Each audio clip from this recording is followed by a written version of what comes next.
Hello there. This is aspiring author J.A. Arnold. Call me Tony. And this series is called Between Lines, where I read the lines that I love from the books that I read. If this series inspires you to pick up that book, I hope you enjoy your reading journey. This horror book comes to us from debut novelist Marcus Kliewer, called We Used to Live Here. Thomas Faust and his family have arrived at 3709 Heritage Lane, unannounced, and they were wondering if they could just take a quick look around, as this residence was Thomas's when he was growing up. Concluding that they are no serious threat, current resident Eve Palmer opens the door, and that quick look around turns into... It just had to be a chilly Friday night. It just had to be 3709 Heritage Lane. It just had to be Eve Palmer to let them in. Eve, is it? This excerpt seems to have nothing to do with Eve's fluctuating problems, and yet the following interrogation scene adds layers of chilling suspense.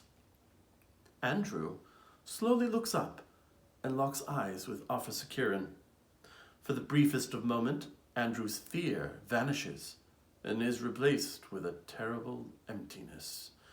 His eyes flash around the room, and then he suddenly looks directly at the camera. It's hard to fully capture the strangeness of this moment in words, but it looks as though, and I know this sounds absurd, but it looks as though somebody else jumped inside Andrew's mind for a second, took a quick look around, then jumped back out. Worse still, when he looks toward the camera, it feels as if he knows that you, the viewer, are there, knows you're watching. Sometimes, even when I read back through these notes, I get that same feeling of suddenly being seen by something ancient and all-knowing. Kliewer compels the reader to fixate on the most minute details, only for said reader to succumb to all the change that must occur for the story to end.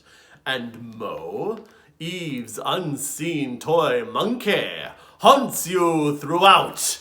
This has been We Used to Live Here by debut novelist Marcus Kliewer. Once you let them in, they'll never leave.